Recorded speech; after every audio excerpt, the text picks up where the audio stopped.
Welcome back, ladies and gentlemen. This is the Bearable Bull here. And I got this aggressively average content for you today. As man, do I have a special video for you today, guys. As you all know, 2022 was a hard year in the crypto market, and a year that's being looked at as the most unpredictable year crypto investors have ever gone through. We saw a harsh bear market, and I think it's my responsibility to present to all of you as many people that were able to time the market better than most. Ladies and gentlemen, today I'm interviewing one of my favorite chart analysts and one of my closest friends in this community, Mr. Rob Art. He is someone who over the years has been precisely calling the XRP bottoms that we've seen in monstrous crashes, from 11 cents to 15 cents, up to 24 cents and beyond. He has constantly been calling lows where other people were calling for absolute moonshots. Someone I absolutely respect, and I think the strategies in this video are going to help all of you create your best exit strategies and be as realistic as possible as far as profit taking is concerned. Something that I think this community is guilty of is not taking enough profits when the prices are there. And the reason why I'm presenting this video to every single one of you is so that you learn the skills you need to learn to fast forward your life in ways that'll make a real difference. The XRP community has been waiting long enough for profit taking, and our time is about to come.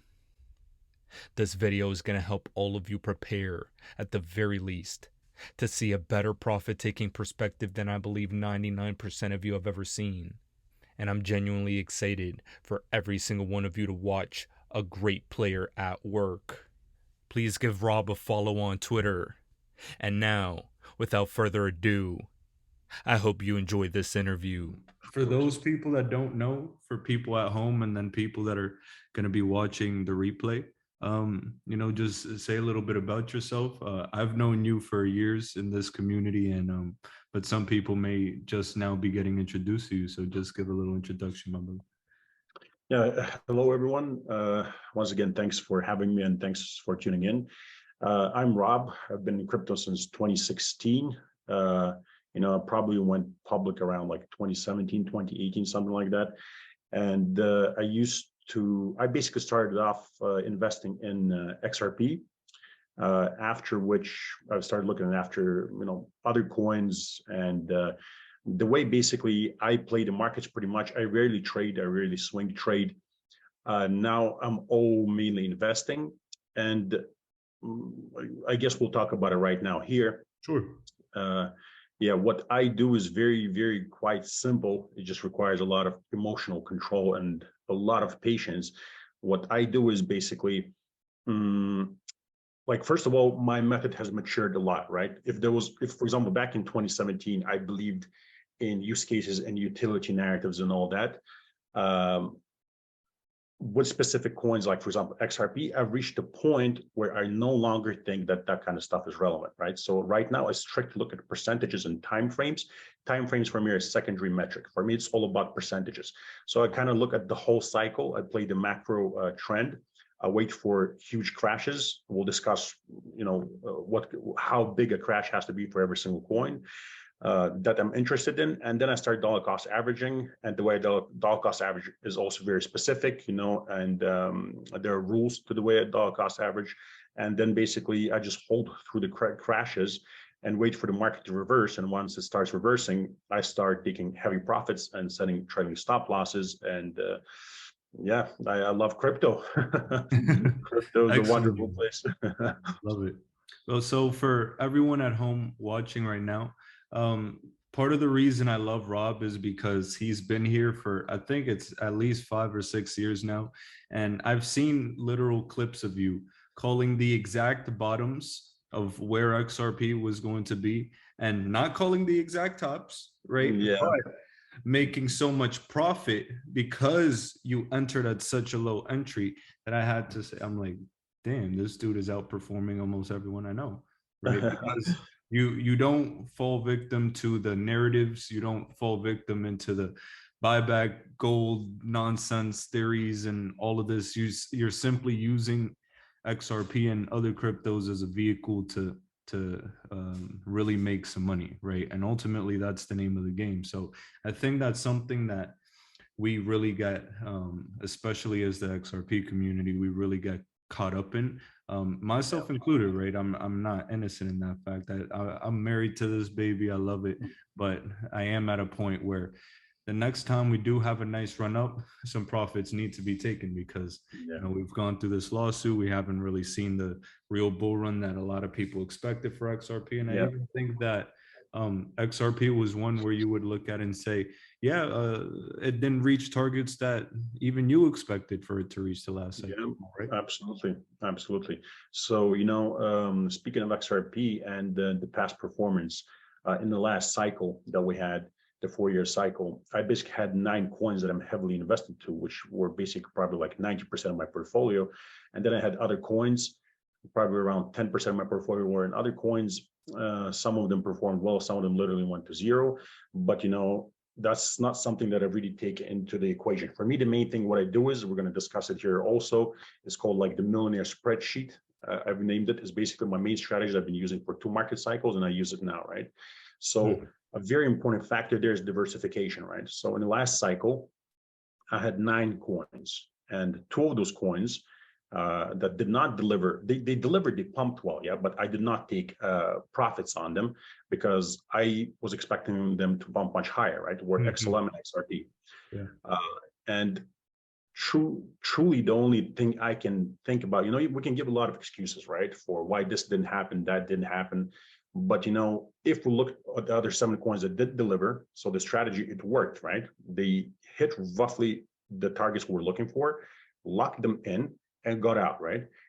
With these coins, first of all, I believe that XLM and XRP are very correlated. And the thing about XRP, whether or not, we can discuss it nonstop, but it is a fact, right, that when Bitcoin breached its all-time high of $20,000, like 2 or 3 days later, SEC comes out, nukes XRP, coins are up 50, 70, 80%, and XRP crashed like 75% in 2-3 days, right? So everything is moving up. That coin is moving down. It's getting delisted. People are scared to buy. Me personally, my mistake was that I still believed that, because I don't really buy into narratives, so I still believe that the SEC narrative is not strong enough. That's was my mistake. I underestimated the SEC. Now, one of my rules is, if SEC comes after your coin, right, and you're like, you actually catch the news, right? You're right there. What I would personally do is I would sell right away, wait for the price to crash or for things to stabilize, and then buy back, because one thing I've learned definitely is do not mess with the SEC, because if they're suing a big project, and by the way, I think we're going to get into that too. I think later on, there's going to be a lot of trouble involving SEC, especially I believe when basically the market reverses into the bullish phase and will start pumping hard. I believe they're going to come after a lot of coins. And I believe that a lot of communities are going to get hit hard the way XRP was hit. And the only way we can secure ourselves from that is by diversifying into different coins with different use cases and different narratives, right? So, and unfortunately, XRP didn't work out the way I thought it would. What I ended up doing, so basically, I was expecting $7 to $13. It topped out at like $1.96, 98. And I did not take profits. I was still waiting because I was thinking that XRP is going to catch up. XRP is going to catch up. It did not. And I ended up selling half of my bag at 59 cents. And I still hold what I consider to be a huge amount with the other 50%. I'm using this 50% that I sold to buy back lower because once again, my bag is big enough. And if we do get further crashes, I'm able to dollar cost average and break down my average, right?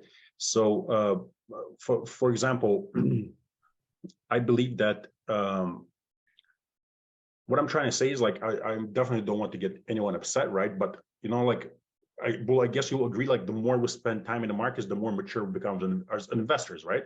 And absolutely, yeah. What we do as investors, it just we kind of like keep tweaking it and tweaking it. So I basically got to the point, like I said, I have like 50% in my bag, and if these targets that are supposed to technically hit, I'm going to be selling there, right? But then I've got this other 50% where I'm going to be selling much earlier, because I'm going to make sure I'm paid. Yeah, sure, I made money because just like you mentioned earlier, I was getting into XRP back in the day at around 15 cents and 10 cents and 30 cents. So my bags are still in profit, right? But we're expecting very different things for XRP. You see what I mean? So, and in the future, if they do hit hard, we do pump hard, I'm going to sell a certain amount at high targets, definitely going to set a stop loss for a whole bag also. And then the other 50%, I'm going to start taking profits much earlier.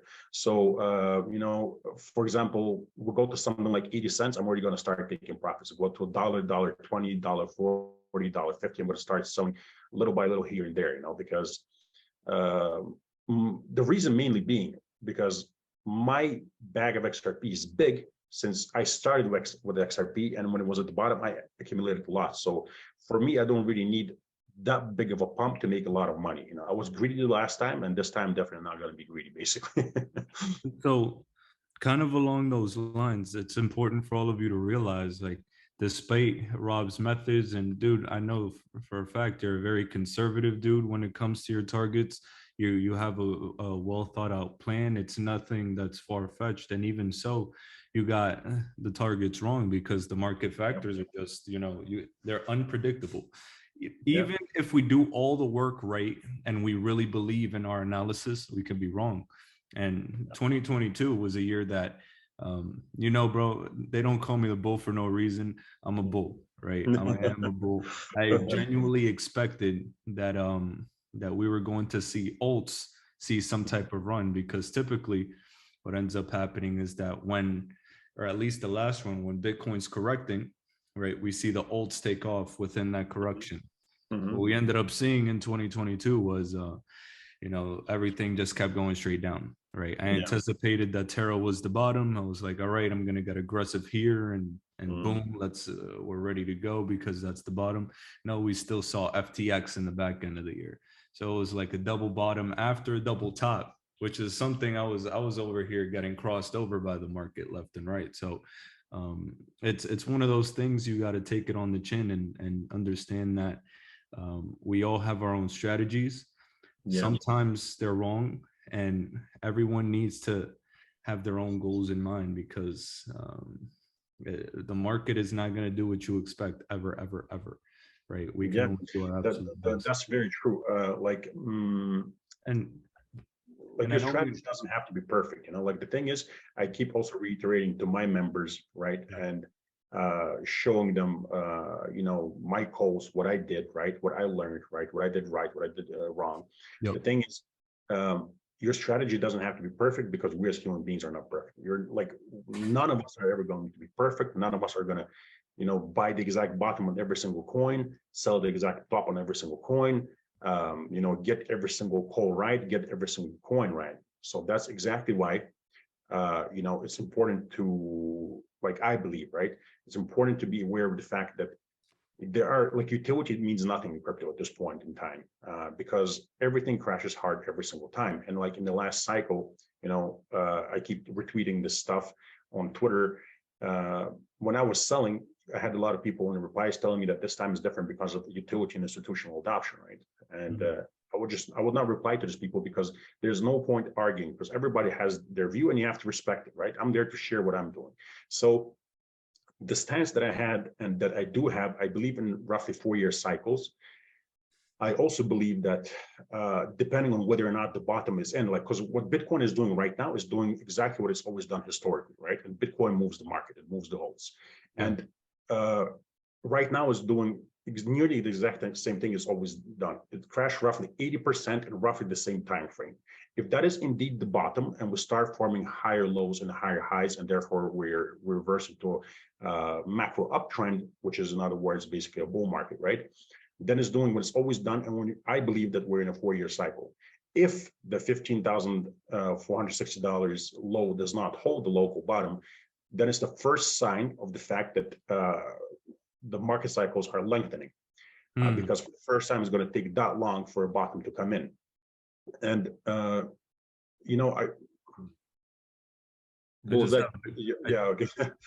So I basically, like, what I'm doing right now, like I said, it's very simple, right? So I was selling Bitcoin close to its highs. I sold other 6 coins. unfortunately, with XLM and XRP, this is what I learned, right? This is what I definitely learned. And what I've tweaked in this basic cycle, what I'm going to do is this. So 6 altcoins and Bitcoin delivered, which is why I sold everything. So stop losses that were hit and I got out, right? XLM, XRP, I kept holding because I, just like you, believe that there's going to be a bounce in Bitcoin and they're going to fly, right? Yeah. Because I believe laggards are going to have their time. What I personally believe now, what I've learned, because I do, I like analyze charts and what I've done wrong or right, like nearly every single day.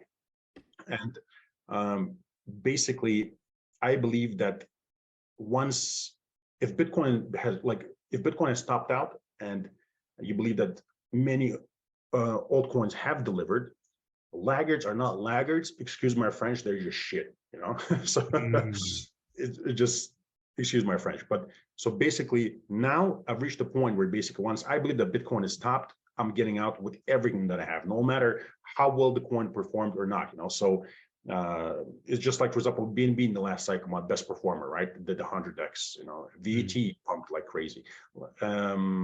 Other coins pumped very well. So it doesn't really matter how much a coin pumped. If the market looks toppy and it looks like the Bitcoin top is in, I'm personally selling everything. And it doesn't matter if it's for 1,000, 10,000% profit, or if the coin is only up 100%, I'm selling and I'm getting out. It doesn't matter if the coin is at the loss, I'm selling and I'm getting out. You know?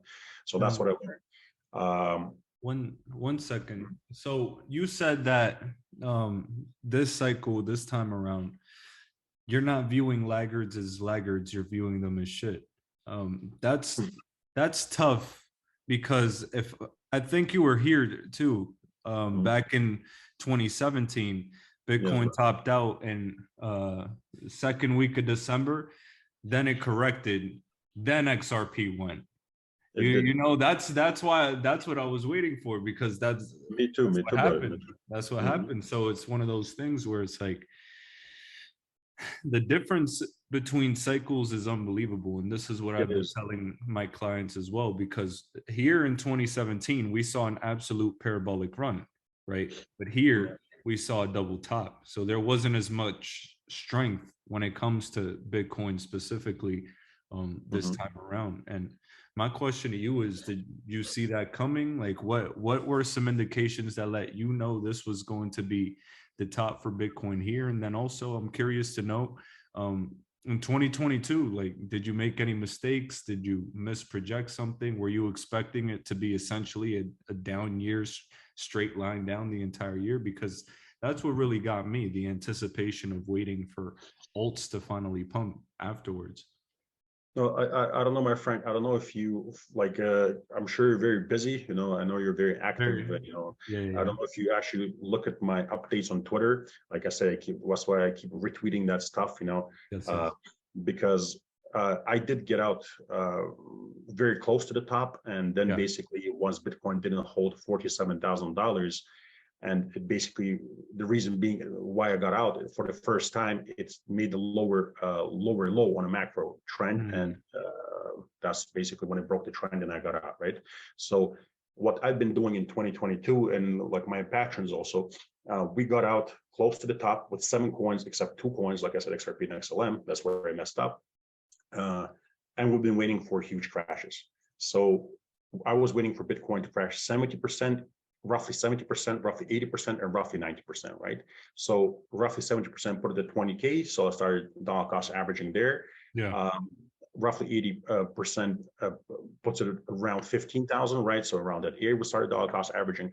And right now, if Bitcoin does crash roughly not like 90% from the top, which means it'll be somewhere around 7K, you know, I'll be dollar cost averaging with equal amounts of money on the way down upon new lows, which is what I was talking about also dollar cost averaging. So for me, same thing with other coins that I was talking about and other coins that I've accumulated. So for example, you know, old coins, they're pump harder and they dump harder than Bitcoin. They're a lot more volatile. Yes. Therefore, depending on which altcoin we're talking about, I was waiting, for example, for Doge to crash 90% to start accumulating, and I believe it can crash as much as 99%, right? So I'm dollar cost averaging upon new lows with equal amounts of money after 90% crash to as much as a 99% crash, right? No, and I'm just gonna pause you right there just so we can emphasize that point. So with Bitcoin, because it has more price history, right? you're willing to wait till it corrects at least 70%, because that is typically where historically the price goes minimum when it's in a bear market and it's crashing. And then if it keeps crashing 75 to 80%, you'll keep adding more. So that's because it's the stable crypto, right? That's the godfather crypto. Now, when it comes to altcoins, they're like, they always pump harder, but they always crash harder. So boom, he said with Doge, at least 90%. With me personally, with some high quality altcoins, I start at around 80% corrected, but hey, you're killing it, right? So that's No, powerful. no, no. 80, You're 90 to absolutely right, bro. 99%. So yeah. No, you're absolutely right, my friend. Which is, I was getting to this part too. Very well said. Depending on which kind of altcoin we're talking about, right? So, for example, I believe they're like blue chip altcoins, right? So, I believe that Ethereum is completely fine accumulating after 80-85% crash, roughly. You know, same with BNB. Some alts, I believe that accumulating them at an early stage is okay, because I believe they're safer bets. You see what I mean? And I believe Yes. the likelihood of them crashing as much is not as big as, for example, mid caps crashing hard. So since there's a lot less money in mid caps and low caps, they're much more volatile and it's much easier for them to crash. For example, remember the whole Luna debacle? We saw it crash like 90%. Like what? How many times? Like 5 times it crashed 90%. And so that's one thing that I believe everyone should be aware of. Just because a coin crashed 90% doesn't mean it can crash another 90%, Yep. right? Yep. Yeah. We've been here for a while. We'll definitely know that, brother. So, Yeah. and so, yeah, like my strategy right now is very simple, right? So I was waiting for these huge crashes. I've started dollar cost averaging and diversifying. I've basically 10 main coins. Sorry, 11 coins mainly that are dollar cost average and diversify into. I have a target for every single coin. Once it hits, I buy. I do not force it. If it doesn't hit, I don't buy, right? So right now I'm at the point where waiting has been rewarded. I've got great entries. Right now my portfolio is in pretty good profit.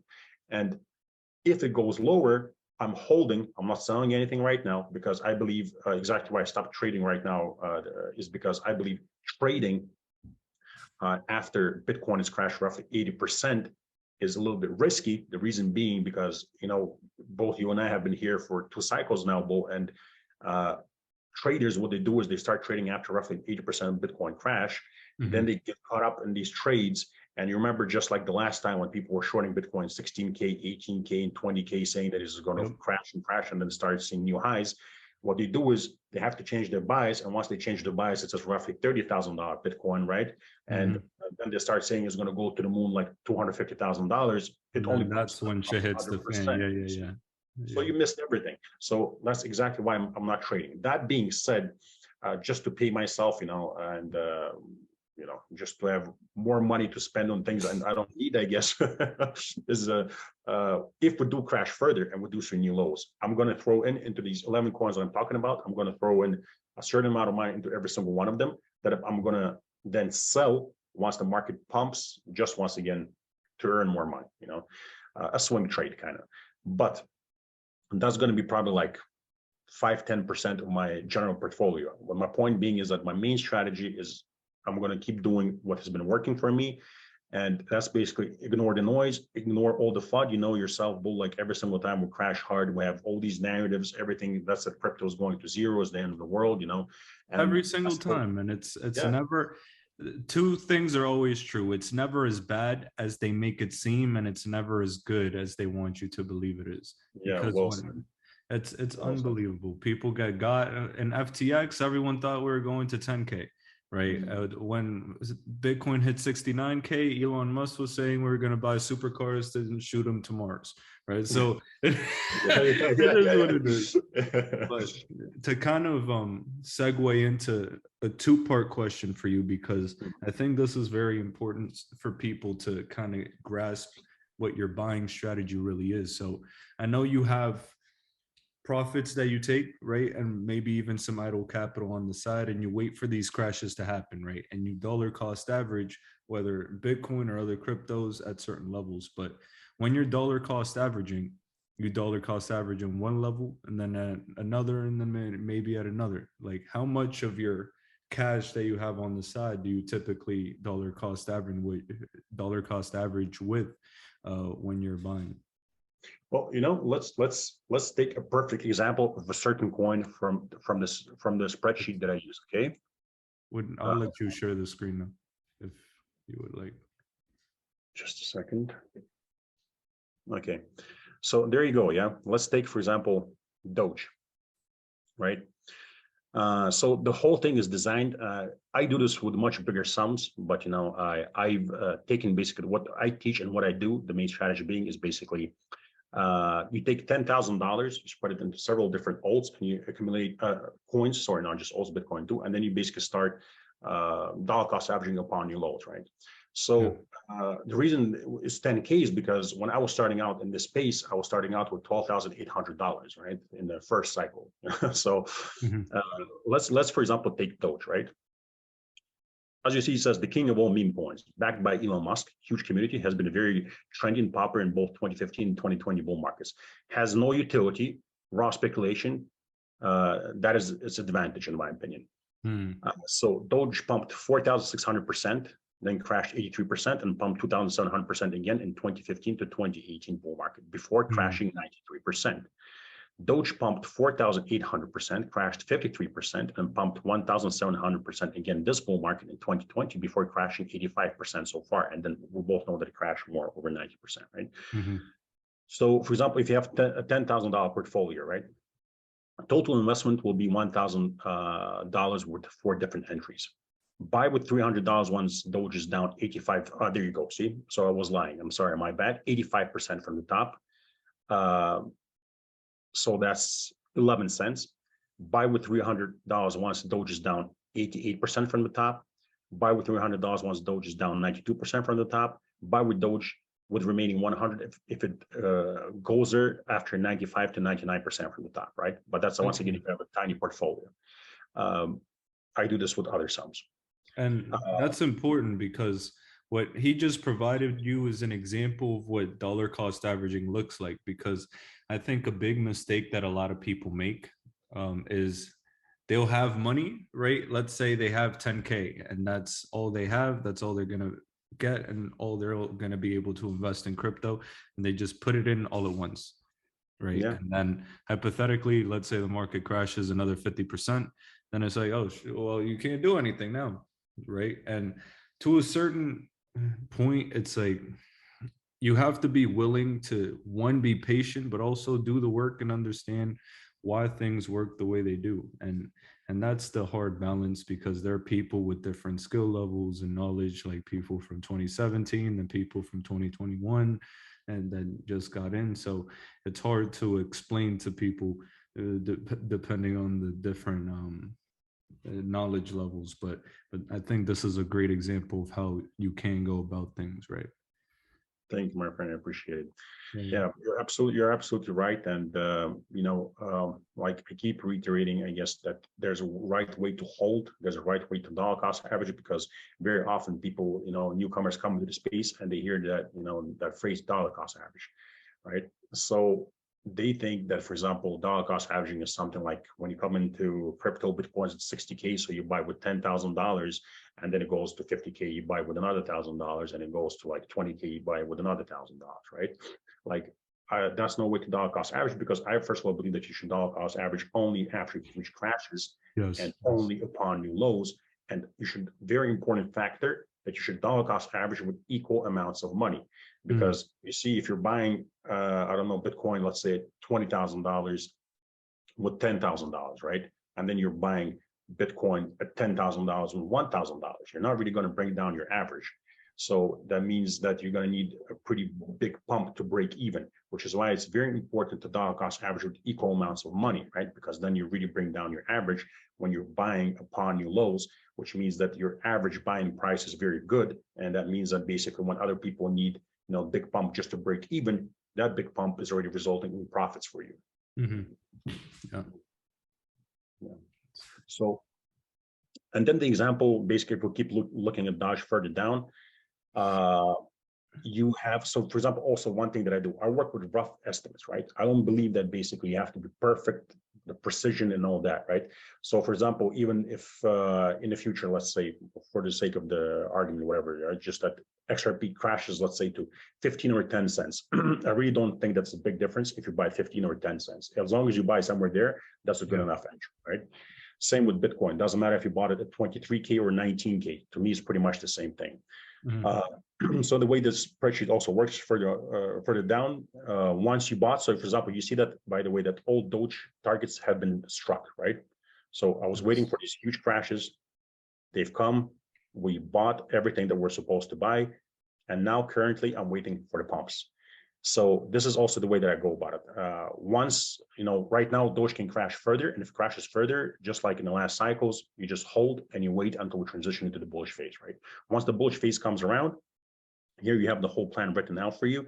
Obviously, I didn't suck these targets out of my finger. You know what I mean, bro? Yeah, I did the analysis to get these targets, and here's the take profit strategy, right? This means you sell 20% at roughly 85 cents. So what is it? So 60% of roughly $1.60, buy back with 30% of your profit at roughly 85 cents. Sell everything at around 7. And you see, this is another thing that is very important. On my Patreon, right? I keep talking about trailing stop losses. It's a very, very important factor, I believe, right? So when the market pumps, we have these big targets that everybody expects, right? Like, for example, I expect the $7 to $13 XRP, right? But it never came. So one thing that I've learned is start setting trailing stop losses. Let's say, for example, the market pumps really hard, wonderful, you're having a great time, you're waiting for your price targets. But if you're aware of the fact that, for example, Bitcoin has pumped hard and is looking toppy, Ethereum has pumped hard, is looking toppy, other altcoins have pumped hard and they're looking toppy, and your coin basically is pumping, but not as well as you expected, you start setting trading stop losses. You set a stop loss, and if that stop loss is hit, that's it. You get out with your entire bag, and it doesn't even matter if the coin keeps pumping after that. If it pumps now 10,000%, you got out, you're done. After that, you wait huge crashes, you start dollar cost averaging again.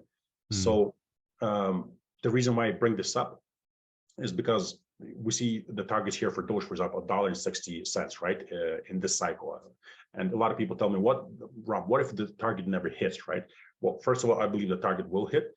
And secondly, if it doesn't hit, that's exactly why we're going to have trailing stop losses, So for example, once Doge pumps hard, if it's one of those coins that pumps hard, we're going to first set the stop losses around 30 cents, then 50 cents, then 90 cents. And if the stop loss is hit, you get out. That's it. There are other coins in your portfolio. That's exactly why we diversify, right? That's exactly why also one of the greatest things about diversification, it allows you not to be like a fan of any coin, right? And you're able to look at every single coin reasonably without expecting anything huge and crazy. And for example, if you see that it's not delivering and the market is dumping, it's much easier for you to get out of that coin, because now you're not basically married to that coin, right? You don't think of it as a special coin. You start seeing coins for what they really are. At least I've gotten to that point. Like utility institutions is not really helping. That's why we keep pumping hard and dumping hard. So our job is to understand that these markets are speculative. They're built on fear and hype, and our job is to start buying after huge crashes when everybody's scared, and start selling after huge pump when everybody's excited, right? So we just have to be aware of the fact, that the huge crashes are going to come. So before that, and that huge pumps are going to come, and buy before that. I don't know if I'm making sense. No, absolutely. And you made a beautiful point. You said, I have a different perspective on it, but I like yours as well for certain people, right? You said, essentially all of your positions are roughly even, right? Yeah. They're roughly even. So you don't view one coin as superior. You view all of them as just a tool, and each coin has its own analysis and trends that it tends to follow. So you analyze those, and then you set your targets based on that. So that simplifies things drastically, right? And that's what I'd like to call the no marriage. No, you're just a player for life, Rob. Unfortunately for me, I'm a slightly more faithful man. I have 2 wives. I have my XRP and HBAR, but it's because I don't care what happens in the interim. I want to make sure that I don't make the mistake of selling those too early because I don't give a damn. I believe that in the long term, it'll pay dividends, and that's fine. Do I have targets that I have set that I will definitely be taking partial profits at because that is absolutely necessary and I need to get my initial and some back? Absolutely. But I know that I only have two regrets: not selling anything and then selling everything, right? So somewhere in between is where I'd like to reside, right? And that's a decision that I personally made, but everyone's different. And what me and Rob are simply providing is the ability for you to decide what fits best for you, your level of risk, your age, and all these things you have to take into account, right? So of course, my friend, very well said. Like I also keep saying that there are many different methods to make money in crypto, and as long as your method works, stick to it. As long as it's making you money and your life is getting better, and you're achieving financial freedom, that's all that matters. There are a lot of people doing a lot of different stuff with a lot of different strategies and methods. I do what I do because like I said, this is my third cycle, and I've really tweaked things up to the point where I believe that it's as secure as it can be right now, right? So for me, it's very important. How would you say this? For me, it's very important to make sure that when I leave a market cycle, that I have much more money than before I entered, right? yes. So it's very important for me to take heavy profits. But you see, maybe this is like maybe I have XRP PTSD, right? Maybe I'll sell 50% of my bag, like I said earlier, way too soon, and then it flies someone finally to like $10 or $13, and I'm like, man, I should have really held. I would have had way more money right now. Yeah. But the thing is, I've learned that also, for the most part, so way more often than not, whenever I take heavy profits, yes, coins sometimes keep pumping, but they eventually crash very hard. And the corrections, very often, even when you sell, you have these corrections. They're very strong in crypto, as we know, especially in altcoins. During the bull market, the corrections can be as big as 50%. And so I've learned that. I've learned that actually selling, first of all, it gives you a very good habit of taking profits and selling, and that in the long run, when you look back, you're actually happy that you sold. Because like my only two regrets right now that I have. So what is like very simple analysis? 7 coins delivered, why, right? Well, okay, the analysis was right, and then even when some coins didn't hit the exact targets, I wasn't emotionally attached to it like XRP, so I cut it right away for great profits and got out, right? But with XRP, because I was so emotionally attached to it, because it is a great project, like Ripple is behind it. It is like, it really is a great coin. And that's probably why SEC came after it. You know what I mean? Because it really does have the potential to change the world. So I was so attached to it, and I was so convinced that if my other coins delivered, that this coin has to deliver too, and is the best coin. How come it's not delivering? Because it's so much better than all the coins in my portfolio. But that's the regret that I have. So I think that in the end, I've reached a point where I think I'd rather have the regret of selling earlier and pocketing the money for good profits than selling later on for much smaller profits. Do you see what I mean? Does it make sense? Yeah, but just kind of along those lines, a question I'll ask you is, so I've coined the term amongst my community of dollar cost selling. That means similar to how you dollar cost average, you take a portion out at different targets. Dollar cost selling is you sell a portion at a certain target, maybe a more conservative one, then a more mid-tier target, and then save a little bit for a higher level, right? And I feel like that's the way to really get the best of all worlds and minimize your mistakes to the best of your ability while maximizing your ability to profit. So I'm curious to know, when you take profits, do you have like a place where you take half of it and then a place where you take another half, or how is it that you go about it? So, okay, so this is what I do. Once again, to me, everything is a game of probability, right? So I take profits with different coins differently. So let's say, for example, I have coins like, for example, I have this millionaire spreadsheet that I believe is a safe bet, right? Which is like basically my main strategy. Then I also have these riskier coins, right? By the way, your favorite H bar, my friend, is in there. You know? Yes. Welcome to the party, my friend. Yeah. And so basically, I have these coins. I believe I call them potential 100x coins, right? It doesn't mean that I'm buying a coin and I'm sitting there and I'm waiting for it to hit 100x and then only I sell. It basically means that at a certain point, I believe that I'm going to sell a certain percentage at the 100x.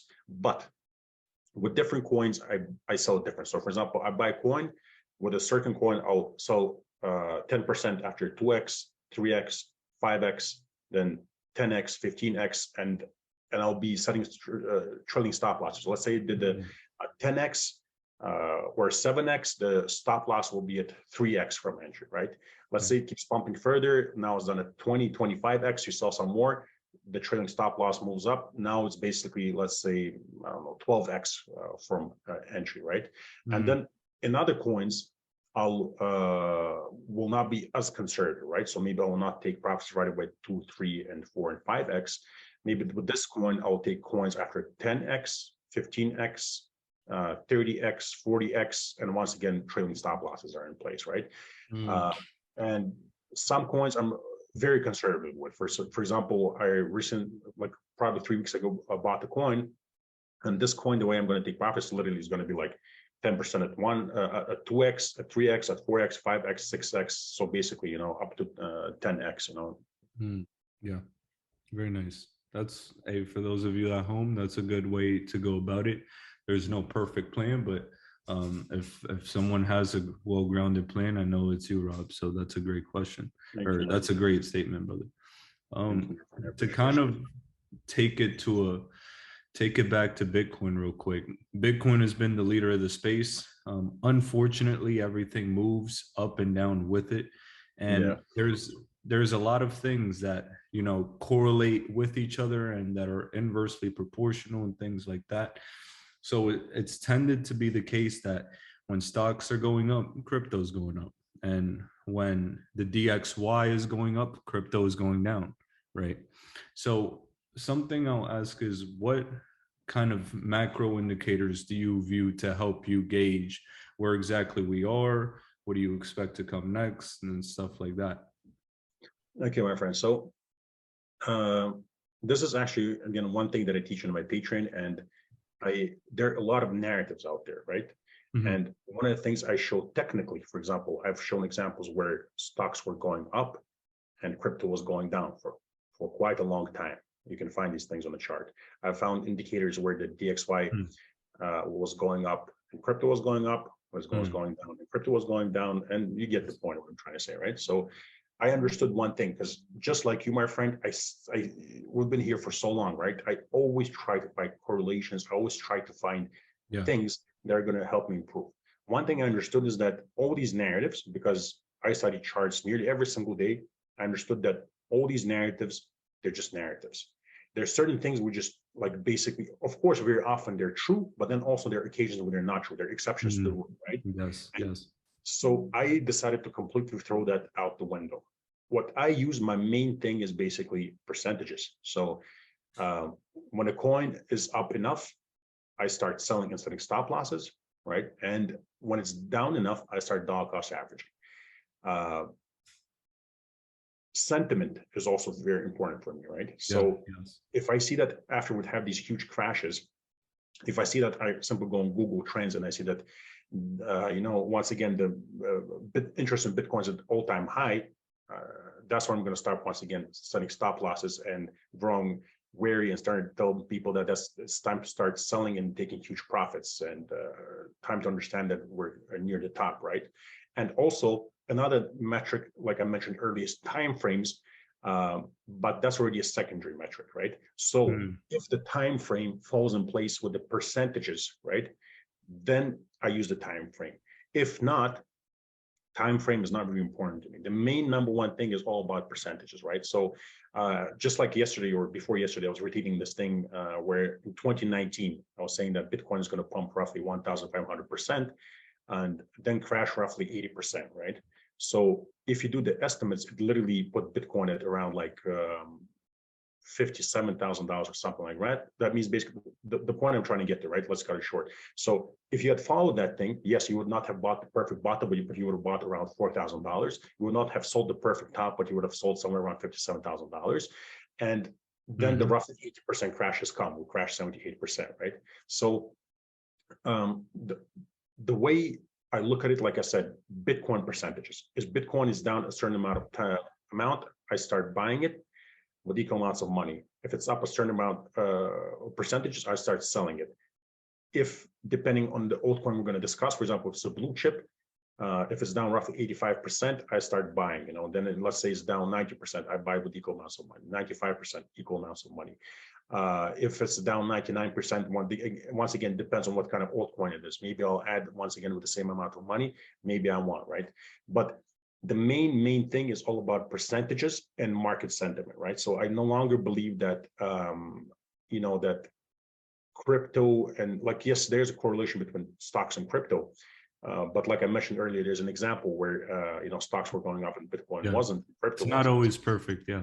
Yeah, exactly. So I no longer believe that, right? I literally only need read news in regards to crypto to understand the market sentiment, right? So remember, I believe maybe like 2 months ago, we had these financial magazines making these covers of Sam Bankman-Fried's statue, head in the desert, and like meteorites falling, like it's remember that? Yes. Yeah. So I believe if you see that kind of sentiment and Bitcoin is down roughly 80%, and there are altcoins that are down 90% and 99%, I believe that that's a great indicator. Roughly the bottom. And once again, the time frame wise, we're close to the bottom historically. You put all these together, great time to start dollar cost averaging and buying. Then reverse psychology, right? Once we basically have pumped, let's say Bitcoin is up 500%, altcoins are up 1,000 to 10,000%. And all we see is basically, magazine covers, how everything is great and dandy. And, there's, 18-year-old guys buying Lambos and Bugattis. You start selling heavily. And once again, if the time frame matches, so every single cycle takes roughly 1,450 days. Right now, we're roughly like 480 days into the cycle, I believe, something like that. So we still have some time to go. We're roughly 1/3 into the cycle.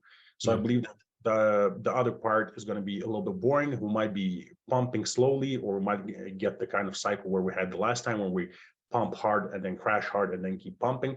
The point being, my strategy, I'm going to be holding for quite a while. I believe that truly great things in terms of where market is really going to pump hard, and we're going to be raking in huge amounts of money, and once again selling everything and setting stop losses is going to be somewhere around 2025. So, but before we continue, you said that we're at a point where we could see one of two things, where it could be very boring for a little while, and then we'll gradually start going up, or we see a quick run up, then massive crash, then we continue running up, right? Excellent. Yes. So that's for everyone at home to decide. I personally am leaning, and I've been very public to leaning towards the pump hard, crash hard, and then pump. But ultimately, we still have to see. I have no clue. We have to allow the market to play out the way it is. But I have my chips position and my strategy in place. So that's a great point, brother. Thank you for that. Well done, well said. I just think it's very important because of I think you and I both know by now, right? Being here throughout years and observing the behavior of people, a lot of the newcomers, they come into crypto thinking they're going to become millionaires overnight. Yeah, it's not overnight. It's not overnight. It's because I think this confusion is created because of the huge gains you get in the last 300 days. So in the last two cycles, we had 200 to 300 days of nonstop up only after Bitcoin reaches its all-time high, right? So that's, by the way, another indicator that I'm going to be using. Once Bitcoin reaches its all-time high, 200 to 300 days, I'm going to be very carefully observing what's happening in the market. And once we cross that roughly 200-day mark, I'm going to be very aware of what's happening in the market. I'm going to be very trigger happy to sell everything, So, so basically, people confuse, these huge gains for fast gains. Yes. what has really worked for me, it requires a lot of patience, Like I said, the market cycle is roughly 4 years, right? For roughly 450 days, 400 days, you're waiting for the market to crash. So you're literally waiting 40% of the time for the market to crash. Then you got this area where you're the macro accumulation phase, where you're dollar cost averaging and diversifying. Then you're waiting once again another 40% of the time for the market to pump hard, and then you're selling. So 10% of the time you're buying, 10% of the time you're selling, and 80% of the time you're waiting for the market to pump and pump. So it requires tremendous amounts of patience.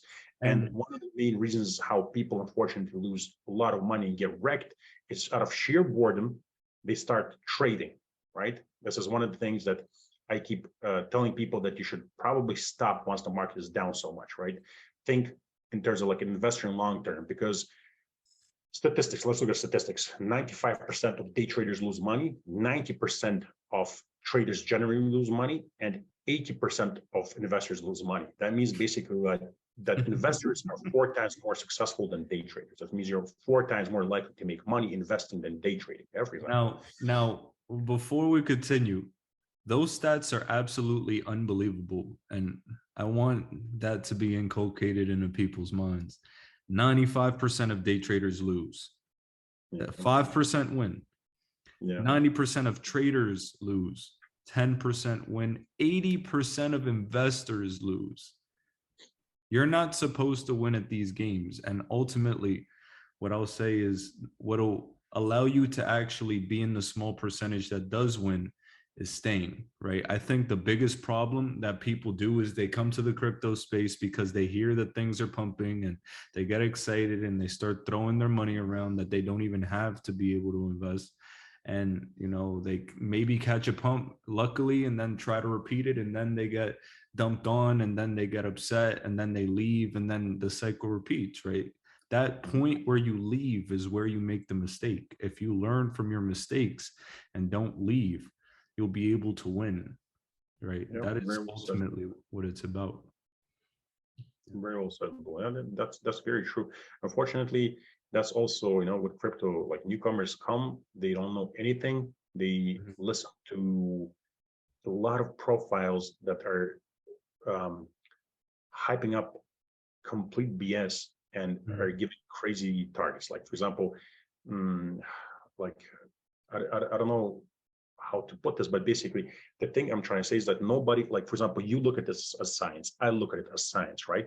We study these things. We understand that you have to come into the market when everything looks terrible, like now, when everything has crashed hard. When you look at, the interest in Bitcoin is down tremendously on Google.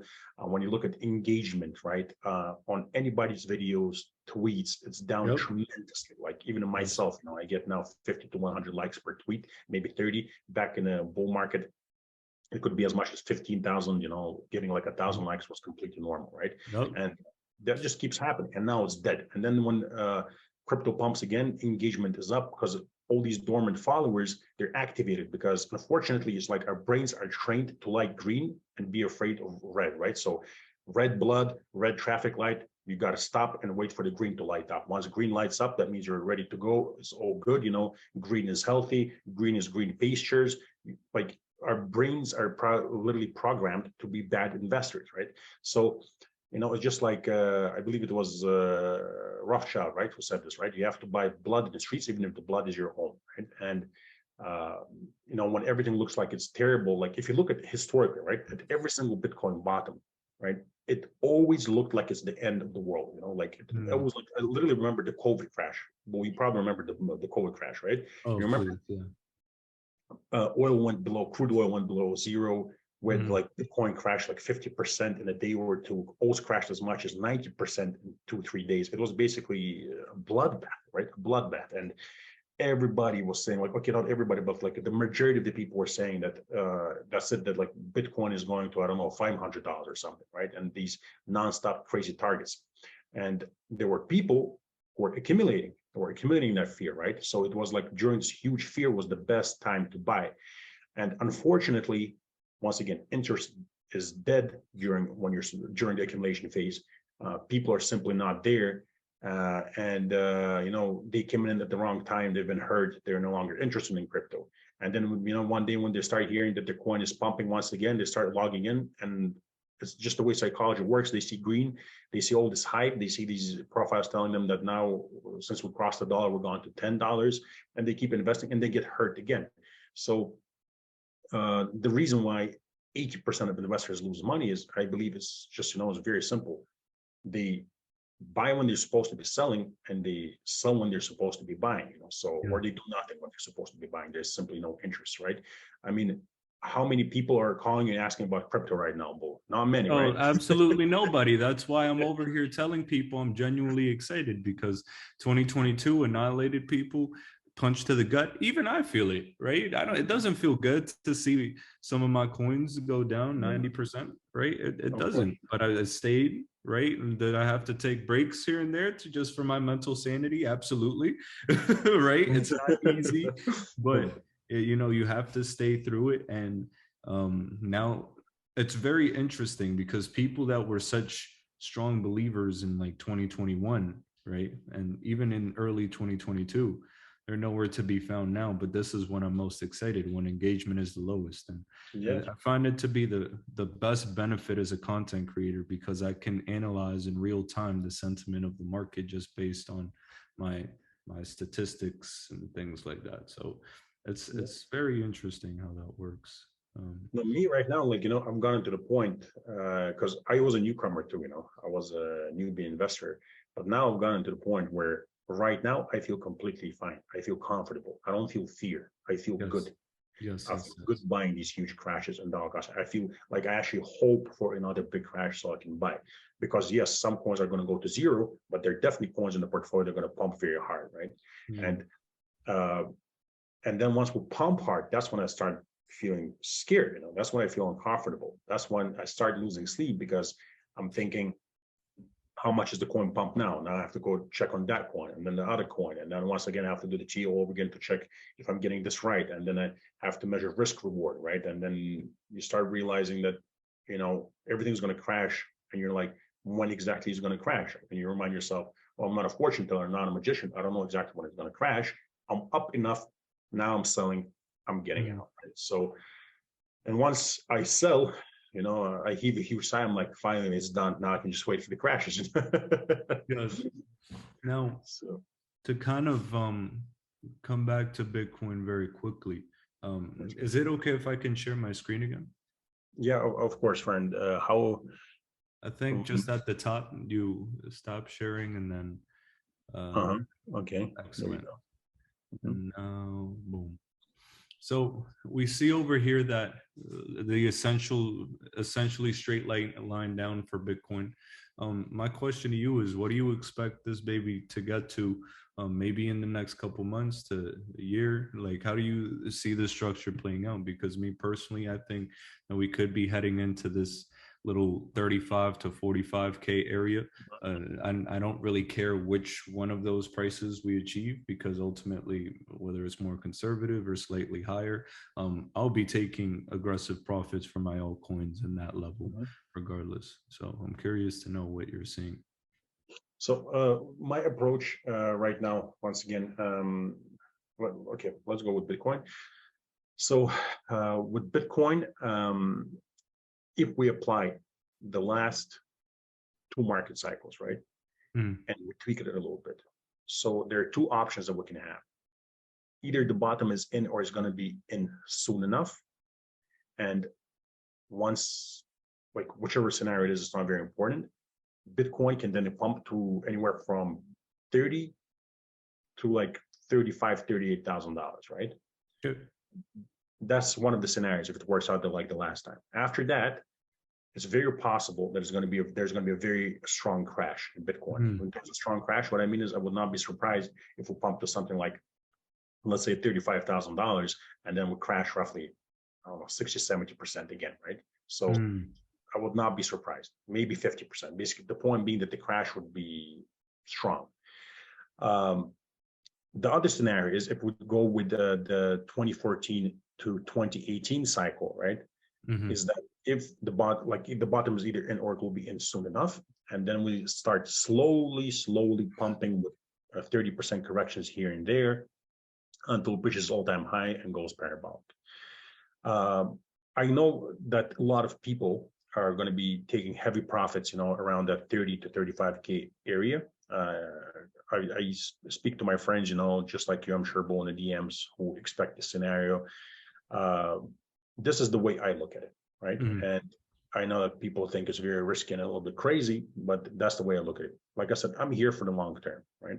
So everything we discuss, all our analysis, it has to come down to what are we doing, right? So at the end of every single analytical piece we do, we have to ask, okay, so what does this mean for us? What do we do investment-wise, right? Yes. So my answer to this is this. I waited for Bitcoin to crash from 70 to 80 and 90%. 90% hasn't happened yet, but I bought after 70% crash, roughly 80% crash. If it gives me an opportunity to buy 90% crash, I'll buy. If not, I'm waiting for it to pump hard. I'm waiting for it to breach its all-time high. And that's where I'll start taking profits. The way, and once again, look at it is that, yes, of course, if the first scenario plays out and we pump to something like 35K and crash hard again, I could have taken profits, right? But like, I didn't. But at the same time, what if it's the second scenario playing out, the one we had in 2014 to 2018, where we retrace 30, 35%, and then we keep pumping. And then we retrace 30%, and then we keep pumping. So you're forced to buy higher, right? Like, I'm a believer that Bitcoin is going to make new highs, although I know a lot of people don't believe that. I'm a believer that a lot of altcoins are going to set new highs. So all I really have to do right now is hold my bags that I've bought after these crashes, buy once again if I get further big crashes, and just wait for the big pumps to come. And let's say it pumps to something like 35K, right? And let's say we bought at 20K, right? These gains are tiny for me personally, right? Like, the way I achieved financial freedom and made life-changing money was by buying very low, being very patient, being, waiting throughout these huge pumps and huge crashes and throughout all this FUD and FOMO, and just holding and holding and holding throughout the years until the last phase of the bull market hits and you start selling. So like I said, like, one of the main reasons why I was able to sell, except my two languages, because I believe in 4-year cycles, and I believe they may be lengthening, but let's not go there just yet. So I believe in 4-year cycles. And when we're reaching the top, the 4-year cycle was nearly completing, right? Which is exactly why I sold pretty much everything I had. But, and right now, there's a new cycle, which is basically from roughly 2022 to 2026. Like I said, we're roughly 480 days in. We're going to have roughly 1,450 days in this cycle. And to me, it doesn't really matter what's going to happen in between, because so far the cycle is doing exactly what it's supposed to do. 4-year cycle finished, a new one started. We're roughly 450 days in. Bitcoin is down roughly 80%. We don't need to buy the exact bottom, sell the exact top. Rough estimates are good enough, and we just wait, right? It's just like, in the last cycle, when Bitcoin was $69,000, people were not listening when I was saying that I think this is the top, or very close to the top. It's time to start selling. It's time to start getting out, right? But people were arguing that, for example, institutional adoption and utility is not going to let it crash, right? And we did crash. Now, there are also a lot of people saying that Bitcoin is never going to see a new all-time high, that this time is different. So that every single time we hear this thing, this time is different, we're never pumping again. This time is different, we're never dumping again. But if you look at it historically, if you simply tune out those narratives and just look at the chart is doing what it's always done. And all you have to do is be patient. So I'm not going to take any profits at $30,000, $35,000 Bitcoin. I'm going to wait for it to keep pumping, or I'm going to wait for it to crash again. And if there are new lows, accumulate, and then again, wait for it to pump and transition into the bullish phase. So for 2023, what I've been telling my patrons, yes, the most likely scenario, I think that it's probably going to pump to something like 30 to 35K, just like you expect. And it's probably going to retrace and crash pretty hard. But since I can't say that with 100% certainty, right? I have to look at the risk and reward. If I'm right, yes, okay, I'm going to sell for a little profit and then buy back lower, right? If I'm wrong and the market keeps pumping, that means that everything I've been doing, waiting to accumulate at these prices for over a year, that means that goes down the drain. You see what I mean? Yes.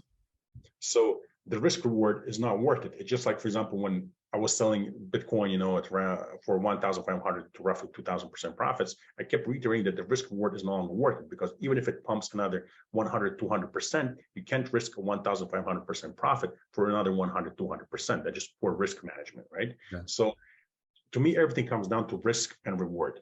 Like, sure, that means that basically I'm going to have to endure more pain. I'll have to be more patient, especially if market cycles are lengthening. But at least that way I will know that I'm not going to miss out on the huge pumps once they come in, right? Yes. Because once you sell, and this is one of my rules, once I sell, I do not get back in until huge crashes, right? So once I sell, that means I deviated from my plan. That means that me waiting for roughly 400 days to get in and start buying this coin was all for nothing. That means now I'm developing a bad habit of breaking my own rules and not following the plan and doing something that I would call gambling now, you see, just because I got emotional and I'm thinking that this time is different, which it never is. It always is kind of roughly the same thing that happens, in the markets. So that was a long answer. I'm sorry. No, that's what it warranted, right? Because these are complicated subjects and these are important to get right. So it's nothing but perfect, brother. So, my friend, because right now maybe people are listening and thinking, he said all this, so what's like the point? The point is this. I have bought after 70 and 80, roughly 80% crashes. I'll buy again if it goes down as much as 90% from all-time of $69,000. I will hold. I will not sell at 30, 35, or in 40 or 45 or $50,000. I'll be waiting for somewhere around close to all-time highs and new all-time highs, and there's to start setting stop losses, and on the way up, start taking profits. Same with the old coins that I have in my portfolio. And I'm certain 100% that some of these old coins will not deliver, and I'm certain 100% that a lot of these old coins will deliver, which is exactly why I diversify. So very simply, I'm going to ignore the price action basically that's going to be taking place in 2023 and 2024. And I believe that at the end of 2024, in the beginning of 2025, somewhere around that area is where we're going to start not only see huge pumps, there will be huge pumps before that, but where the market is going to start topping out, and where we're going to get to the point in the market where we're going to start taking heavy profits and awaiting huge crashes. Excellent. Well said, brother. Now, we're going to get to a tough one. You ready for this one? So, Sure. our precious little golden child, XRP, my friend. So this is the chart that I believe every single analyst has gotten wrong completely since the dawn of time, right? No one has been able to perfectly project exactly what's going to happen with XRP at all. We thought we had it in 2020. We thought we were going to see a nice little run up. No. SEC lawsuit, boom, $2. That's it. My question to you is, with XRP, do you still see some possibility of that $7 to $13 mark even this next cycle, whenever it does come? Absolutely. With XRP, it's very simple for me, right? So I'm no longer going to underestimate the whole SEC situation. Excellent. So if basically Ripple wins the lawsuit while the prices are still down, right? So while the market is not in its end stages at the end of the cycle, right? But if it happens somewhere in 2023 or maybe even 2024, when everything only starts, grinding up little by little, and that's it, Ripple settled, we no longer have this thundercloud lawsuit hanging over our heads, exchanges start relisting XRP, it's back on Coinbase and whatnot. Absolutely. Technically speaking, TA-wise, there's absolutely nothing stopping XRP from doing that. It's still, to this day, one of the blue chips, even after the SEC lawsuit. Nobody has been hit as hard as XRP, and it's still up there. It's still in the top 10. So absolutely, I see 7 to 13 as a huge possibility. It's definitely not some kind of moon target like $1,000, $20,000, $50,000, right? Rob, it's actually up to 122,000 now. So stay pretty, my friend. Like, we're getting there. I'm kidding. Oh, my friend. So yeah, and it's definitely very possible. And like I said, I'll have probably 50% of my bag that's going to be waiting for those targets, but I'll also have 50% of my bag while I'll be taking profits much earlier. And it all depends on the SEC lawsuit and when it comes in, because I believe if the SEC lawsuit comes in when we're like 1,300 days into the cycle and we're already approaching the end and we win, well, we might get some kind of pump, but it definitely will not be sustainable. And I believe XRP will crash with the rest of the market, because if you look at the XRP historically, every single time it pumped and crashed, it happened along with the rest of the market. There have been no exceptions. The only exception was when XRapid went live. And when XRapid went live, it pumped 210%. The pump was once again unsustainable, and it crashed to new lows either way. So, again, it all comes down to what am I going to do? Like I said, 50% waiting for those $7 to $13, right? 50% taking profits much earlier, because just like you said, my friend, XRP is quite unpredictable. Like in terms of how hard, you see, let me think how to phrase this. What I'm trying to say is it's actually predictable. Like for example, because in the first, when I was here back in 2016 to 2017, I actually predicted it pretty decently, right? Pretty well. The pump pretty well, although definitely not the top, not even close to the top, because the top was like what, 380, and like I was expecting something like 280, something like that. Yeah. And then the bottom I predicted quite well, right? So I believe that if XRP has the normal market conditions like the rest of the coins, it can be predicted, right? So the reason why so many people got burned with XRP, right? So many great analysts actually who get so many things right got burned, is because it was singled out. The coin was made special because SEC came after it. So the things we underestimated was that, for example, it getting delisted off exchanges and people being too scared to touch it, right? So that's something that we really underestimated. So I truly believe that if we win, it's back. So basically, it's easily accessible for people to buy on exchanges like Coinbase. So people just can log in and buy it, and there's no fear and the thundercloud hanging over investors' head, where basically they're going to come, like somebody's going to come after XRP. That's it. They won. Basically, it's actually an amazing thing, because now investors have a lot more potential to buy these coins, to buy XRP, because it's no, like SEC can't come after it once again. They won, right? So actually have regulatory clarity, unlike all the other coins which SEC might come after. So if Ripple wins, if we win and it's back on exchanges, absolutely, I believe that since it's not singled out, it's no longer a special coin, which is basically being bullied and attacked by the SEC, is going to behave like the rest of the coins. And historically, XRP pumped harder than both Bitcoin and Ethereum always pumped harder than Bitcoin. So that's like one of the things once I was talking about also, right? So I was expecting roughly 1,500% pump, and then Ethereum pumps roughly three times more than Bitcoin, right? So it pumped like what, roughly 5,000%, right? So yeah, pretty much nailed. And then I was expecting once again XRP to pump 3 times harder than Ethereum, because that's what it's done historically.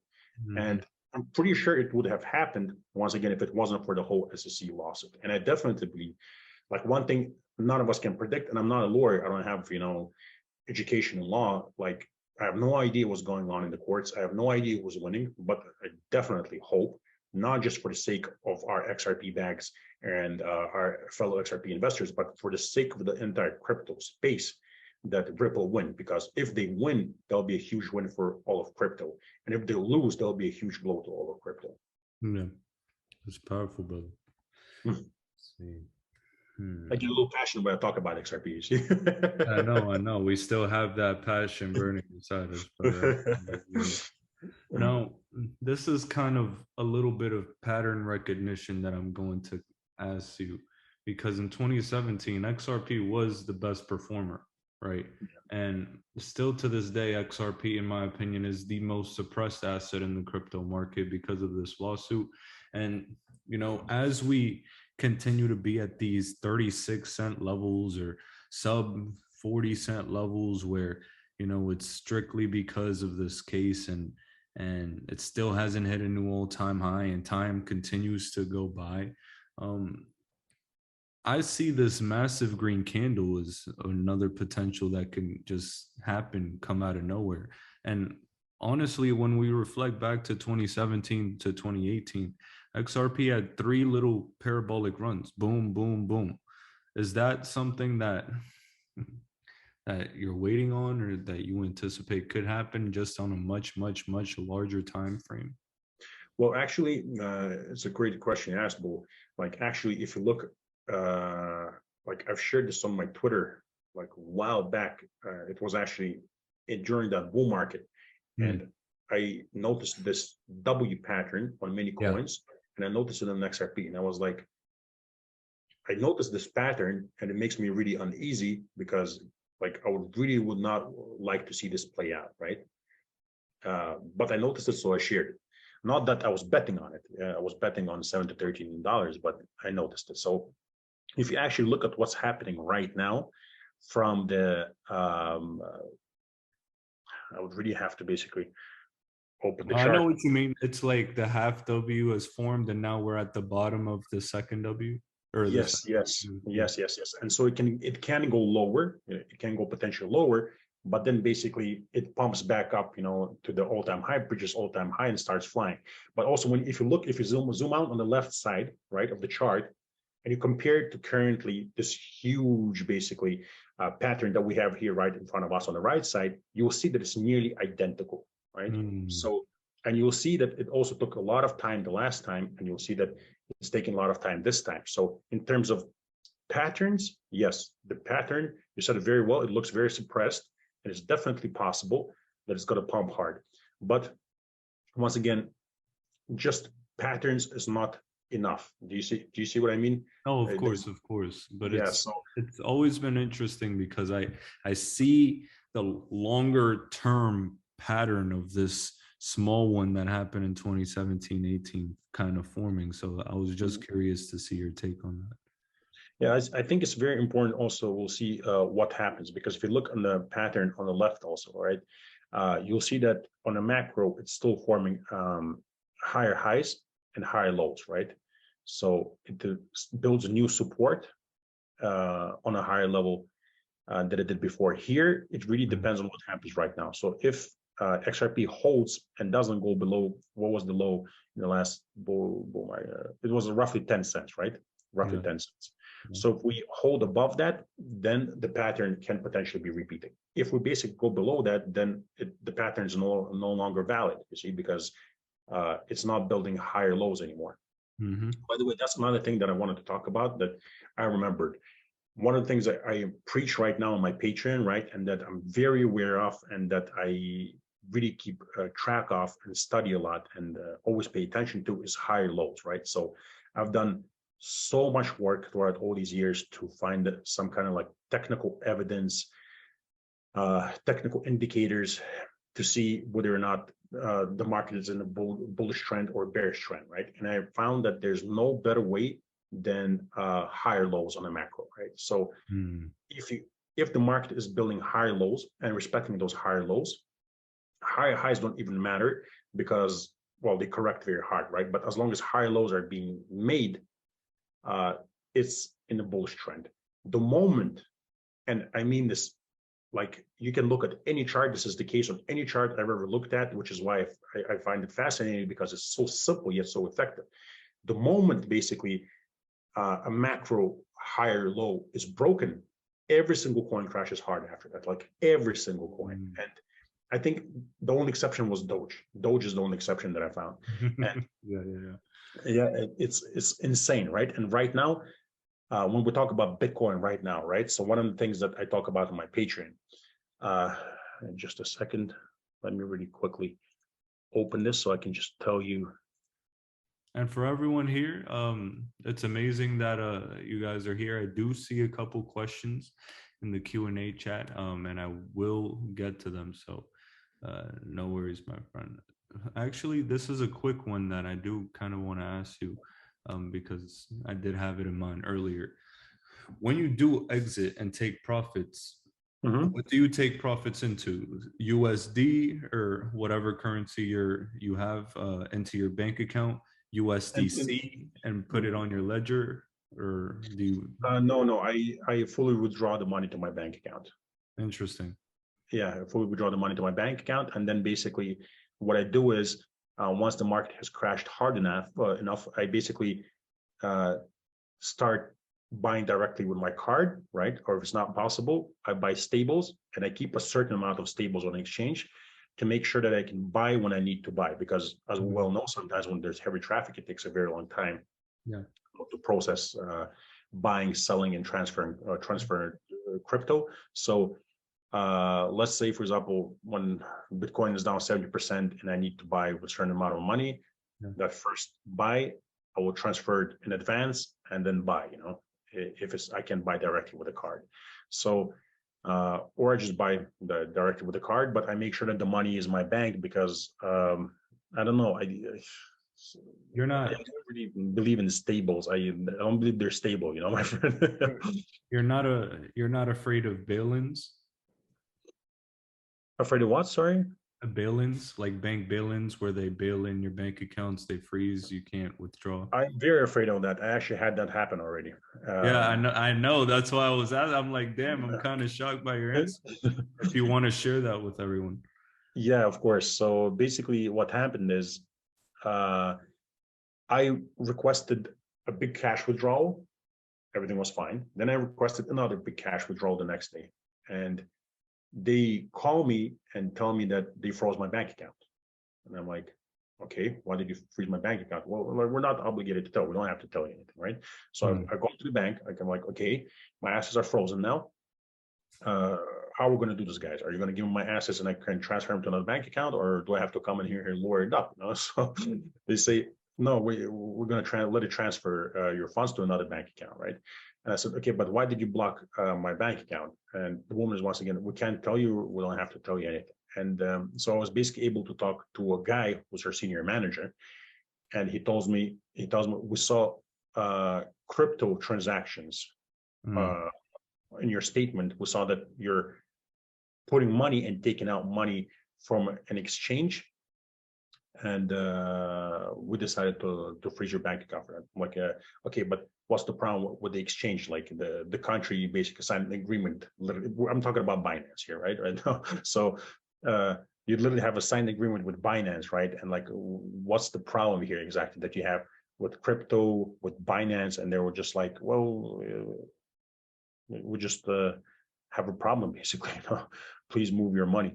And now I'm living in this constant fear that my money will be frozen, or that they're just going to create problems, like, for example, freeze my bank account and then say bring some kind of proof of funds. Okay, no problem, I'll print out my Binance trades, whatever trade history, bring them the printouts. But then you think like, but are you going to accept that, right? So I do live in constant fear, which is why I do have 4 different bank accounts, and which is why a lot of my money is not kept in my name. It's distributed between my relatives.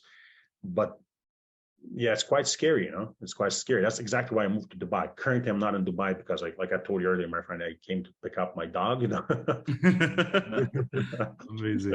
and that's why I moved to Dubai. But tell the truth, now that I've been to Dubai and I've been to the banks and whatnot, I'm not really getting this super friendly vibe that everybody was talking about. And they were sharing this so much more crypto friendly. I don't know. I didn't really get that vibe. I feel like there are going to be some problems also in the future. In the future, of course, it's always great until it's not. Always. Yeah. So the only reason I asked that specifically is because I'm a big believer bail-ins are coming, especially to the States. And I think because USDC and Circle specifically is backed by BlackRock, I don't think that stable specifically is going anywhere. So I'd rather have it on a ledger and protect my assets that way than have to deal with all that. But to each his own. Hey, we're going to have to deal with some volatility and crazy times one way or another. So no, definitely. Now that I bought crypto right after these big crashes, I definitely do have my crypto on cold wallets, and then I have some of it on exchanges to make sure that I can sell, or once again, Absolutely. stables to buy when I need to immediately. But if we're talking again, like, the vast majority of my money is kept in banks. And it is, like, if there are people here who haven't done this, I'll tell you this right away. It is problematic if you're withdrawing, like, let me think, if you withdraw something like $50,000, you're getting called in by your bank for sure, and you're lucky if your account doesn't get frozen. So they're definitely going to call you in. They're going to ask you what this is. So I literally had to go to a bank, explain to them what Binance is, write a letter, and then I had the IRS contact me, although I paid my taxes. It's pretty insane. You're definitely going to have problems. Like, this is like, making money is problematic, and then once you make money, getting your money is problematic. Crypto. Yeah, everything's a problem, my friend. Yep. Yeah. My friend, let me share the screen with you. Absolutely. Okay. So here, can you see the chart? Yes. Yep. Okay. So this chart is basically pretty much what I'm looking for right now in the whole market. Like, the reason why I'm looking at Bitcoin and not altcoins is because, unfortunately, like you mentioned earlier, my friend, Bitcoin moves everything, right? And its dominance. So right now, we got rejected from this crucial resistance, right? At roughly 22, let's make it $25,300, right? Which was once support right here, then became resistance right here, right? That being the case, since we were rejected there, there's no evidence and technical proof of a higher high on the macro, right? That means that we're unable to beat this high, and we're still below it. There's still also no evidence of a higher low, right? Which is the most important factor, as I keep saying. Right now, we have the potential bottom here, and we don't know if it's the bottom yet. And right now, we ran into strong resistance. We failed to breach the last top, and we're going down now. If we're indeed in bullish momentum, we want to see a higher low come in somewhere in this area. And as long as it's higher than the bottom, that means it's a higher low. And then after it's formed a higher low, we want it to finally breach the last top here. And once it's breached that area, we wanted to once again make a higher low here when it retraces and corrects. And after that, we wanted to breach the crucial resistance at $32,800. The point being, right, that for now around 480 days, somewhere around that, we have not seen higher highs and higher lows. We have not even come close to breaching a former top. Like right here is a perfect example. Look at the difference here, right? It didn't even come close. But for the first time in nearly 500 days, basically, we're at the point where we try to at least breach a former top. And it's a very important moment, because right now we're going to be watching to see what happens next. And if a higher low comes in, it's the first time that a higher low has taken place in hundreds and hundreds of days. And if it then breaches the high here, that means it made a higher high. And once again, this is the first time since we had the 69,000 Bitcoin top. This is the first evidence, technical evidence, of a macro reversal from a bear market into a bull market, because so far we still haven't had it. So if this happens, if we make a higher low and a higher high, and we breach this and hold above that, for the first time, we have evidence of a reversal. If not, once again, we wait for new lows. We keep accumulating in accordance, like me, I keep accumulating in accordance with my plan, and I keep waiting. If that happens, big deal, because that hasn't happened since $69,000 Bitcoin top.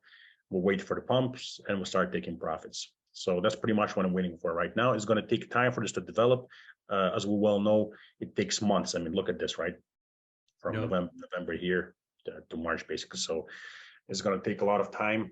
Probably going to take 2-3 months for a low to come in, for us to successfully breach. If it breaches successfully, we'll see, basically. So I'm currently sitting and observing. I'm holding. I won't be selling anything.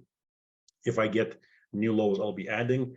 And if we do finally have a reversal, I'll be making sure to see that we're getting higher lows, to see that the bullish trend is intact, so I'm basically waiting to see what Bitcoin does right now. Excellent. That's very important. So just to repeat, higher lows is one of the most important things Rob looks for in just understanding where the trends are going. So I appreciate you sharing that, brother. That And thing that's going to help a lot of people. it's such a simple thing, actually. It's worked very well for me in the past. I mean, just look even right here, right? So we basically have lower high, lower high, lower high, lower low, lower low, lower low, right? Obvious downtrend.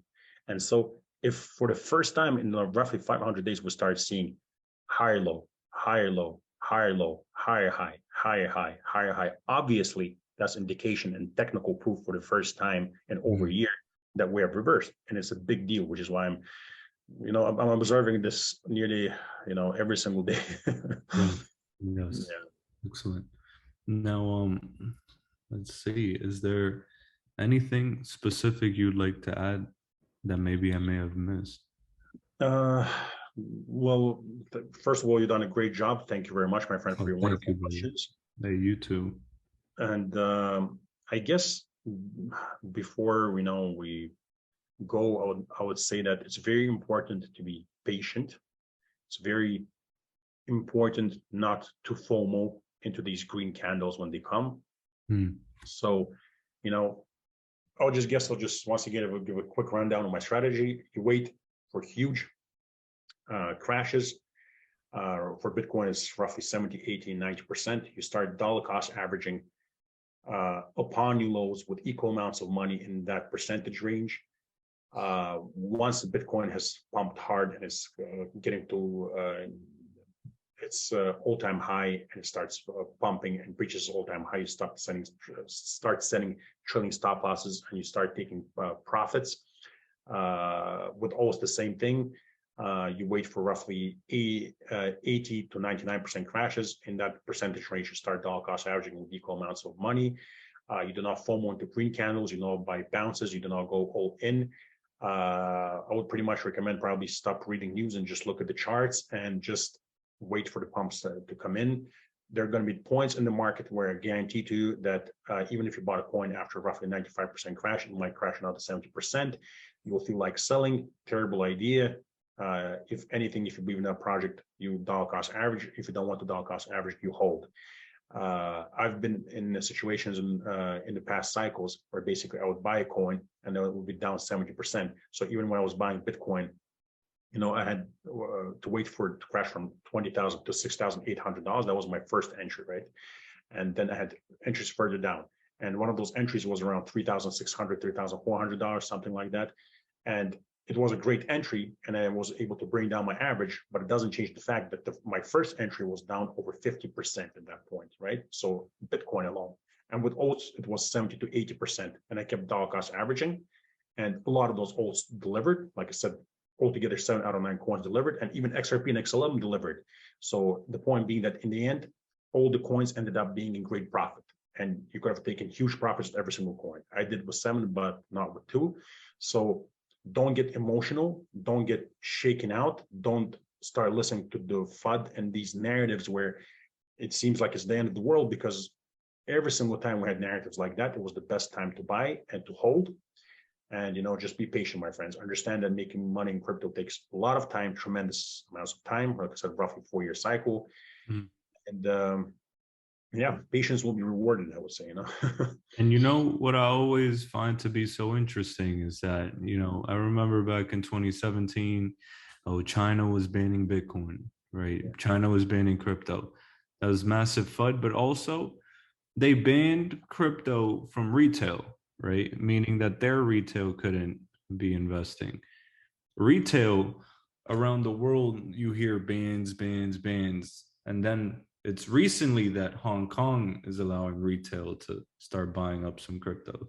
Yeah. Right now, you're slowly starting to see that they're allowing retail to start buying crypto. Why? Oh, retail is the exit liquidity, my friend.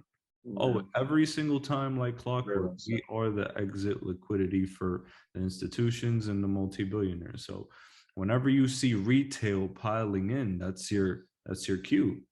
Because it's every single time. Very well said, my friend. Very well said. That's like such a good thing that you said, and it reminds me. Very well said.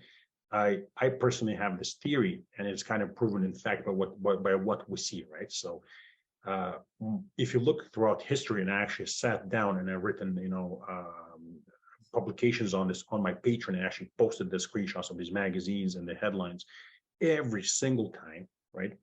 In the last 2 cycles, when we're down tremendously, you had every single nearly person on the news, talk show hosts, guests, all these guest appearances, big accounts in finance are supposed to be geniuses. I mean, everybody telling you that Bitcoin is crap, crypto is terrible, perfect time to buy, right?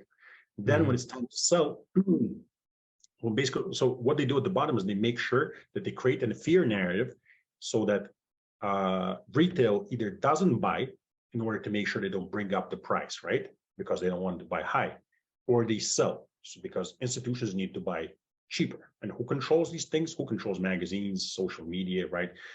Mainstream media, institutions. So they pile in, and all of a sudden you notice that the narrative starts changing, or they go quiet for a while crypto pumps. And once it pumps, narrative starts changing. All of a sudden, everything is great. You start seeing headlines of Ethereum millionaires, young guys buying Lambos, popping bottles. Guests now are now telling you that Bitcoin is wonderful. Turns out that all of a sudden, while some person was calling Bitcoin crap, that he actually was buying Bitcoin. And you have Elon Musk screaming to the moon, and you have all these things. Basically, they're creating so much hype. Retail is piling in, and just like you said, why? Because institutions need to dump on someone. Who are they dumping on? Retail. They can't let retail know that they're dumping on them, because then retail will start dumping too. So they create a narrative that's super exciting for everyone to buy the dip, buy the correction. We're going higher, and institutions are exiting, right? So that's something that I become very aware of. I try to think like an institutional investor, because I think to myself, right, if I had magazines and I was able to control the mainstream media and had my own news channel, what would I be doing to basically create narratives to make money? I would be doing what they're doing. You see what I mean? Exactly. And I have 2 more questions for you, and then I'll let you go, because you've been absolutely amazing, brother. Thank you, brother. You too. Thank you, my friend. First of all, I want everyone to note that everything you've described is very, very simple. The hard part is just making sure you stick to it and don't break your own rules, right? People always break their rules. And something I'll say, I'm publicly announcing I'm putting out a free course, the Bulls 22 rules for crypto, that I personally am using to make sure that I don't fuck up, because you could be a fuck up. So I will be posting that soon somewhere. I'll let you guys know where. But I'm curious to know if there's you've told us about higher lows, right? You told us about the 70 to 80% to even 90 to 99% DCA strategy with your coins. Is there another simple indicator you use to help you just visualize on the charts, whether or not it's a good time to start DCAing, or whether or not it's a good time to start exiting? Well, really, there have been a lot of things that I've used in the past, right? So I used diagonal resistance, then I used horizontal resistance. Then I thought that support was very important. I thought fibs were very important. And I learned with time, like I said, that all these things are not reliable for investors. If you're a trader, they're reliable. You can use them to trade. It's very simple. For example, you buy support, you sell resistance, support doesn't hold, you get out. You hit resistance, you take profits as you get out, right? It's a very basic and simple. But yes, macro-wise, I've noticed that all these tools are not effective. That the only truly effective tools are percentages, and that you have to be aware. For example, you see, if I jump into this, I would, what we should do. We should do one of these sessions once again in the future, right? And I actually will prepare some charts, and show these charts to explain what I mean. But for example, it's a fact that the Bitcoin returns are diminishing, right? Yeah. The pumps are becoming smaller every single time. And so far, if you look at it, like, we'll see if this is the exception and this time is not the case, but so far, dumps are becoming smaller too. So we had 93% crash, 87% crash, 84% crash, and right now so far 78% crash, right? Yeah, it's becoming more stable, more mature. Yeah, exactly, my friend. And so there's this a certain indicator that I use, which is why I'm saying I should come on and show it at a certain point, because it takes the time to put it together in chart. But basically, there's a certain indicator that I use to see where a coin is potentially going to go based on diminishing returns, right? So, for example, I'm not like, I believed before that Bitcoin is going to pump harder, but I'm at the point now where, although I do believe in new Bitcoin highs, I do not believe that Bitcoin is going to pump super hard in the cycle. I would truly not be amazed if the top for Bitcoin came in somewhere around 100 or 120K for this cycle, right? So to answer you, I have this indicator, and the next time I come on, I'll definitely share this indicator, and I think I'll show an example where it's already charted, and then I'll show how I charted. And other than that, like I said, percentages, time frames, if time frame coincides with percentages, just like it did, for example, right now, we crashed roughly 80% in roughly 400 days.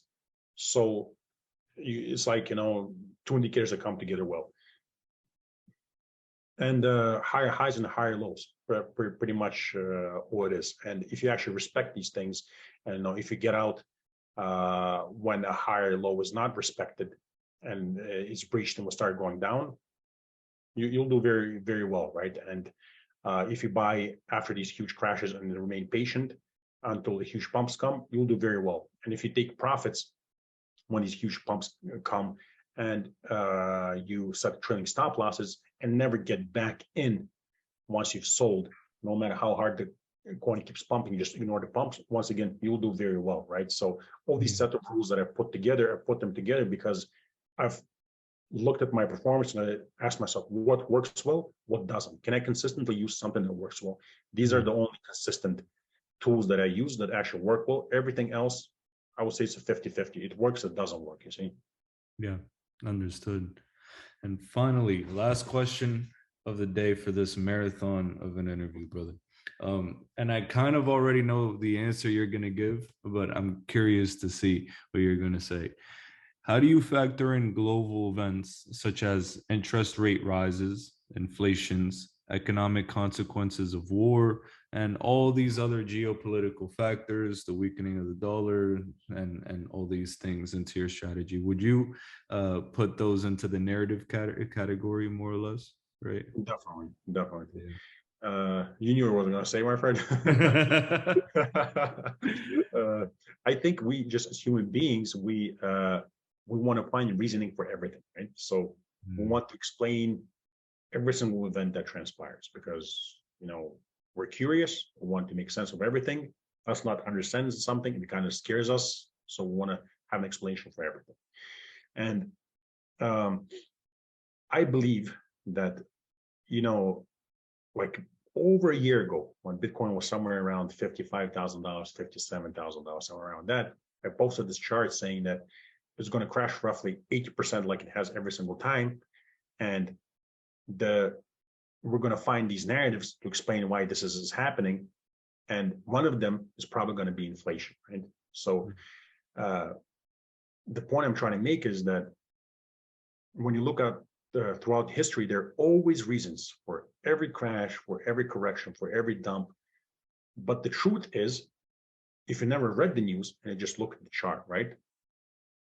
Bitcoin crashes roughly 80% every single time. So imagine if news didn't exist, right?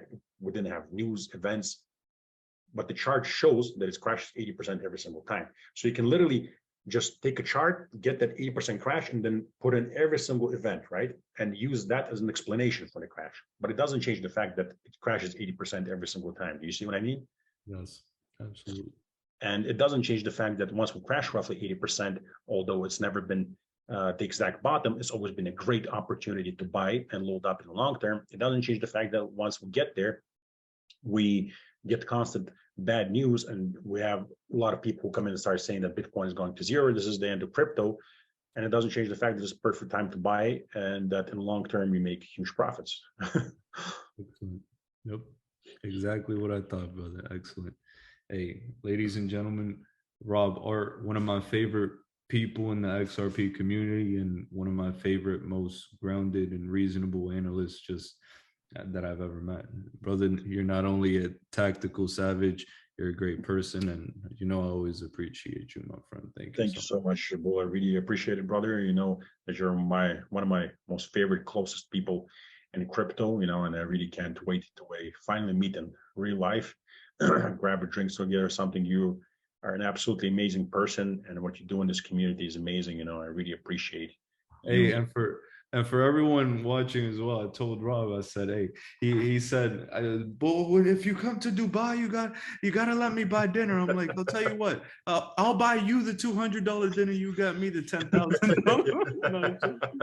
I'm kidding. Definitely, Paul. You got to come to Dubai, bro. Definitely, and you know, Of course, brother. call me. We go somewhere. We have a great time, my friend. Because I really look forward to meeting you. You know, we've known each other for years now. You know, my friend, and Yes, I really look yes. forward to meeting you. And thank you so much for this opportunity to talk to you. And thank you so much to your members for tuning in and listening. And thank you for letting me talk to them.